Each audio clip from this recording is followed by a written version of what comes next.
I'm here to show you how borders work in Elementor. I have an example section here, and let's say I want to add a full border to the section. First, hover over and click Edit Container. Now, in the Styles section, look for the border drop-down and click it. In Elementor, the border type is set to default, but we want to change it to solid. You'll now see how the section changes and a border is added. But I also want control over its width or thickness, so I'll set the thickness to 1 pixel, the border radius to 1, and choose my preferred color. That's the border right there. Now, what if I want to add a border to my button as well? You can follow the same procedure. Select the button, then under the Edit Button section, you'll see the style options.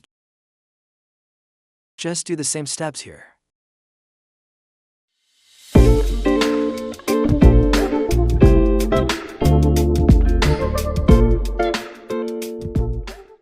Lastly, let's say I want to add a border to just one side. For example, I want the border to appear only on the right side. Hover over a section and click Edit Section. Go to the Style tab, then under the Border section, set the border type to solid.